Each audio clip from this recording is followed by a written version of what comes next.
Bonjour et bienvenue à ce nouveau numéro du Club Éco, un Club Éco qui s'inscrit dans le cadre des Smart City Bordeaux, premier forum consacré au Smart. Aujourd'hui, je reçois Vincent Nicolas qui est vice-président de Telespazio France. Vincent Nicolas, bonjour. Bonjour. Alors, Telespazio, le groupe, c'est combien? C'est quoi? Alors, c'est où? Oui, alors Telespazio, c'est un groupe de 2500 personnes, présent dans 8 pays, dont la France. En fait, c'est un groupe filial de Thales et Finmeccanica, qui est en charge de toutes les activités de services liées au spatial. Alors, nous avons deux types d'activités de services, les services liés aux infrastructures spatiales. Typiquement, nous avons des équipes à Kourou, nous avons plus de 150 personnes à Kourou qui accompagnent les lanceurs. Vous participez à l'envoi de satellites? En fait, on suit le lanceur, les lanceurs, maintenant il y en a 3, ceux qui partent de la base de Kourou. Et ensuite, nos équipes, d'autres équipes en fait, enchaînent en suivant les satellites, en faisant en sorte que tous ces satellites soient opérés de la meilleure des façons et fournissent le meilleur service possible. Chez vous, il y a des équipes qui gèrent en quelque sorte le bon fonctionnement de ces satellites? Tout à fait. En fait, nous sommes en Europe le premier opérateur de satellites, que ce soit pour la France, le CNES, la Défense, que ce soit pour l'Agence spatiale européenne, que ce soit par exemple Galileo, nous opérons Galileo. Bien sûr. Nous coopérons aussi EGNOS à partir de Toulouse. Donc voilà, ça c'est un de nos métiers d'ailleurs assez important. La deuxième partie de nos métiers dans le monde des services, en fait, c'est le métier de fournisseur de services qui utilise le spatial. Donc là, historiquement, c'était dans le monde des télécommunications, il y a plus de 50 ans. C'est Telespazio qui a diffusé les premiers pas sur la Lune. D'accord, la télévision. C'est grâce à vous qu'on a vu les premiers pas sur la Lune. Tout à fait. Donc le lien Houston-Europe était géré par Telespazio et diffusé sur toutes les chaînes européennes. L'histoire ne le retient pas assez. Oui, c'est important, mais ça a déjà pas mal de dizaines d'années. Et les premières Coupes du Monde de foot en direct aussi. Et maintenant, avec l'envoi de nouveaux types de satellites, les satellites d'observation, nous fournissons des services qui utilisent ces moyens d'observation, d'ailleurs combinés avec les drones. Ici, nous avons lancé le programme EarthLab. Et comme vous dites ici, c'est que vous êtes présent tout près de Bordeaux, c'est à La Traîne, c'est ça? Tout à fait, à La Traîne, en fait, en partenariat avec la région Aquitaine, nous avons lancé ce programme de surveillance de l'environnement, en fait, dans lequel nous construisons, nous définissons, nous validons et après nous fournissons des services avec les professionnels, typiquement pour les gens de la vigne, les acteurs de la vigne. Alors justement, je voulais en venir là. Parmi les services que vous proposez, alors il y en a plein d'autres, mais parmi les services que vous proposez, en tout cas ici, et ça nous intéresse, on est à Bordeaux, il y a la surveillance de la vigne, et aussi, parce que l'océan n'est pas loin avec eux, on est aussi, outre de bons vignerons, on est aussi pas mal de surfeurs. Et bientôt 700 km de côte ici. Exact, oui, dans la très grande région, effectivement. Vous surveillez le trait de côte. Oui. Ces applications, je vais dire, à quoi elles servent? Et deuxièmement, en matière d'application, là on est dans du smart, puisqu'on est dans le forum Smart City, en quoi elles peuvent changer la vie?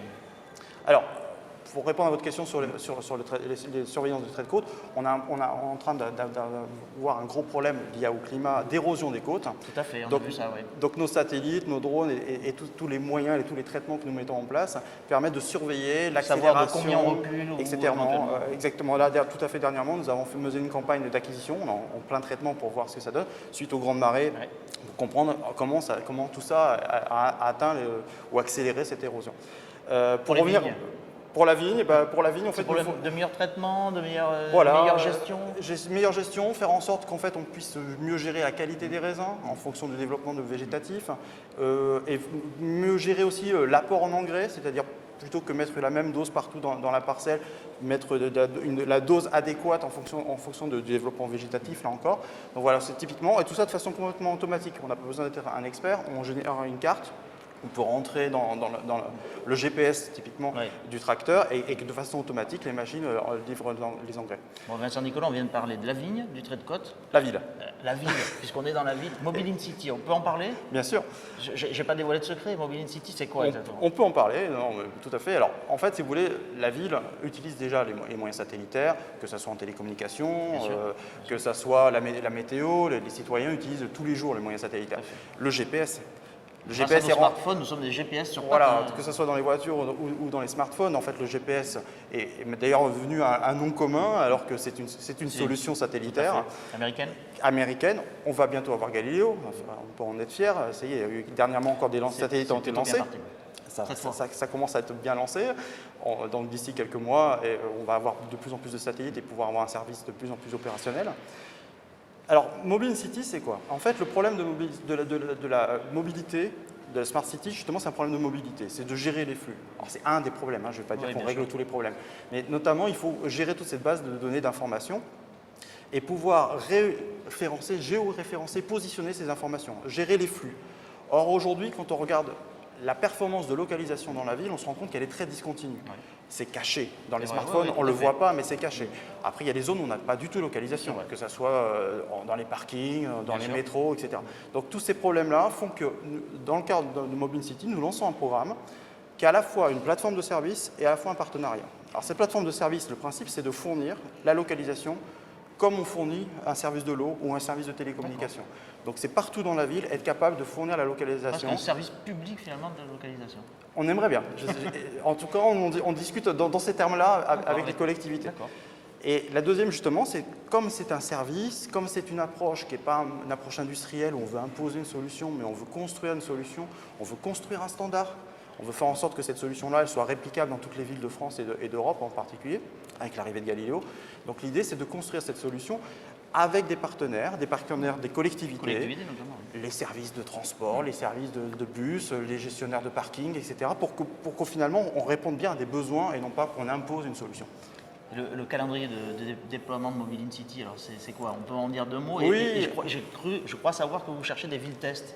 Est-ce que, par exemple, Bordeaux pourrait en être une? Alors, oui, tout à fait. Alors, on lance un appel. Hein. Ouais, déjà, en termes de calendrier, alors le calendrier, en fait, il est qu'on a déjà commencé industriellement. On a beaucoup déjà de briques technologiques qui existent. On a des partenaires, je voudrais revenir sur les partenaires PME, c'est très important, qui ont développé aussi dans le cadre de Galileo des technologies, qui ont développé des briques de base aussi qui peuvent nous permettre de faire la localisation, par exemple ici à l'intérieur de la bourse à Bordeaux, là où le satellite ne passe pas. Mais en termes de service, il faut qu'on raisonne utilisateur et il faut que le service soit en continu. Hein. Imaginez que votre téléphone, vous rentrez, vous ne pouvez plus téléphoner, tout de suite ça pose un problème. Là, la localisation, c'est la même chose. Donc en termes de calendrier, en gros, nous sommes capables d'ici un an d'avoir une première zone de test en grandeur nature. Techniquement, c'est faisable. Ce qui est important pour nous, effectivement, c'est d'avoir des partenaires, j'en ai parlé, des partenaires territoires. La ville au sens large, l'agglomération. Et je dirais même au-delà de l'agglomération, les problèmes de flux dépassent les frontières de la ville.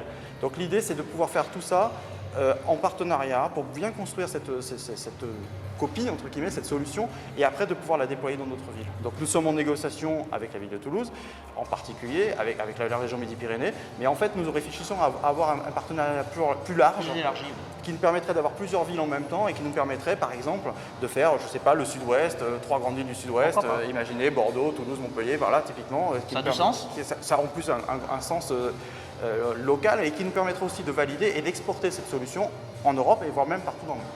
Vincent Nicolas, je vous remercie. Merci et j'ai envie de dire bon vent à Téléspatio France. Merci beaucoup.